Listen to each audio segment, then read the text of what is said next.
We're celebrating all things carrot today with Ollie from Marlow in Brisbane.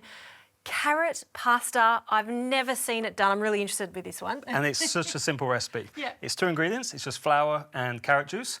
So in here is roughly about 8 to 10 carrots. Okay. Skin on, just been juiced through a juicer, and we're just going to combine it with flour. Okay.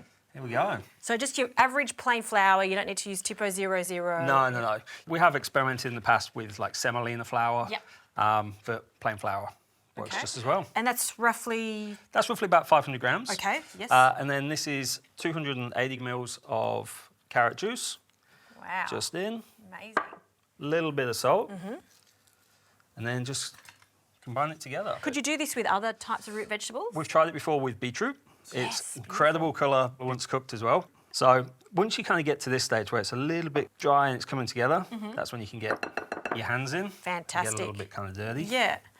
And I guess because of the water content of a carrot or a beetroot, it's going to be different. That's exactly true. Yeah. So some flours kind of absorb a little bit more, some less. And I think you can go even further in depth, and it's about the humidity and so forth. So whilst this is kind of coming together, Yep.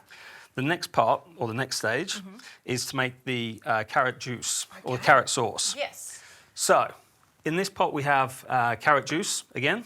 We've just reduced it slightly because carrot holds a lot of water, as you can kind of see. And then we're going to add that to some burnt butter. Okay. And that's going to create the Beautiful sauce. flavours. So did you want me to pop that into a Yes, separate please. pot? And in with the beurre noisette. I think beurre noisette's one of my favourite things. I mean, it goes with so much pasta, bit of fish, a does. little bit of chicken. It's delicious, isn't it? And the smell as well. Yes. The smell of burnt butter, it's the best. So what are we looking for when we're making beurre noisette or burnt butter? So for this stage, it's called burnt butter, but you don't actually want to burn it fully. Yes. You want to kind of get to that toasted hazelnutty stage. So the first thing is the sound. Yes. It's nicely bubbling now. As soon as you stop hearing the bubbling sound, that's when it's almost there. Yeah. Give the pan a little shake, and then you can see like this beautiful toasted, nutty brown caramel colour, and that's when you want to take it off. You really need to use all your senses when you're making beurre noisette because you smell it, you hear it, you've got to watch it to see it foam up. That's it. So I'm going to concentrate on that. I'll make sure I get it to the perfect stage and we'll cool that down. And do we need to rest this dough after you've kneaded it? We do. So kneading for about 1 to 2 minutes just to combine it. You can already see that it's turned a lot from when it was in the bowl. So keep going until it's nice and smooth. Cling film in the fridge for about 4 or 5 hours. Okay.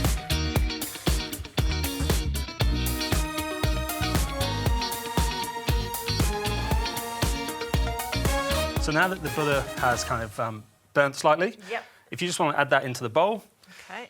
then this is a super simple kind of part of the recipe as well. Combine the carrot juice, the reduced carrot juice, a tiny bit of white wine vinegar. Oh, lovely. I just pour that straight into Straight the butter? in, Wow. yeah. Okay. And the key to this sauce is, as you can see, it's a little bit split, it's not quite there. So we just add this xanthan gum, and you just want to add a little bit at a time whilst whisking. Yep. And what the xanthan gum does is it brings the sauce together. So because you've got fat from the butter in there and you've got water from the carrot, it brings it together Oh, yeah, look at to that. create like a beautiful homogenised sauce. It's like a magic powder, that. Yeah, but you do want to be careful because if you add too much, then it can become very kind of like gloopy and, Okay. and you don't want Yep. that texture. So you can always add, you can't take away.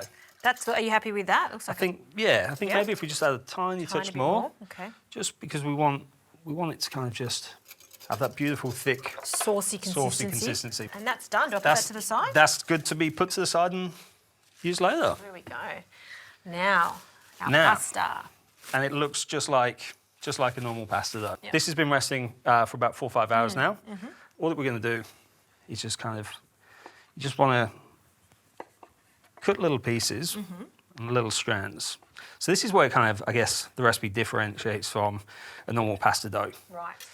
So we can do this together if you Yeah, want. I'd love to. So if we just roll this out a little bit, just to create little sausages, Okay. and then we just get them together. So then just cut into, I don't know, what is this, like a little centimetre? Yeah, about a centimetre or so. Yeah. And now you can do one of 2 things. We do have this beautiful gnocchi board. Yep. And you can just roll it along there, Oh, create these cute. beautiful little ridges. Yeah.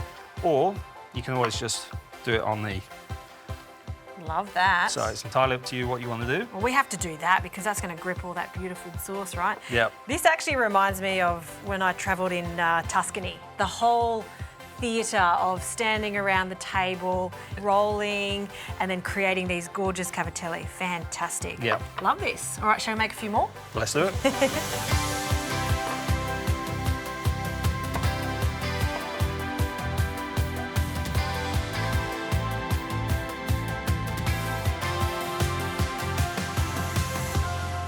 How beautiful are these little cavatellis? Fantastic. I just love that bright orange colour. Yeah. So heavily salted water. Yes. Just because anything that you kind of cook, you want heavily salted water. I might put a bit more in. I did put some in, but probably not a chef's pinch.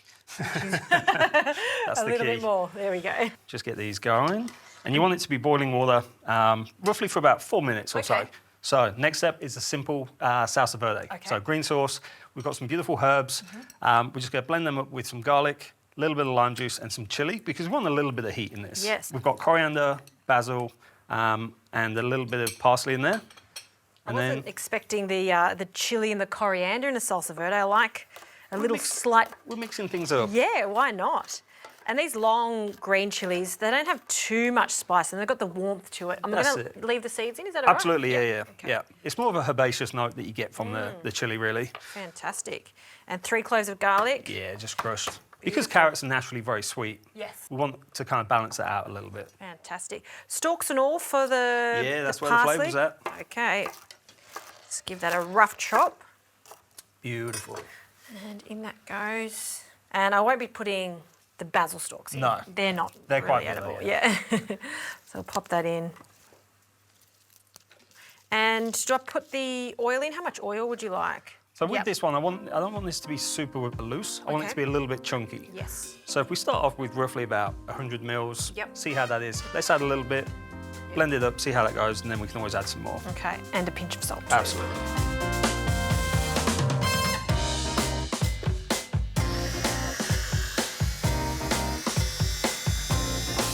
How's that, Ollie? Perfect. Great. We want a bit of texture, bit of texture in the dish. So now, as you can see, that the cavatelli is risen to the top. Yes. We're just going to add some of that sauce into a pan. Just a little bit. It's really held its shape, hasn't it? It has. And just beautiful cavatelli Yeah. just out into that sauce. Yeah, they don't fall apart or anything. They're quite a firm pasta, aren't It they? is, yeah. And just mix it together. And you can see how that sauce is just kind of just sticking to the pasta. Now time to plate it. It had to be on a white plate so that carrot really pops. Wow. Giving you the smallest wooden spoon there. That's all good. It is quite a rich dish, Yes. so that's probably enough for 2. You just want to you want to make sure that every bite has a little bit of everything going on. Yep. So we'll just kind of dot this around artistically. Beautiful. That's that. If I can just get you just to chop up a few little chives, nice and fine.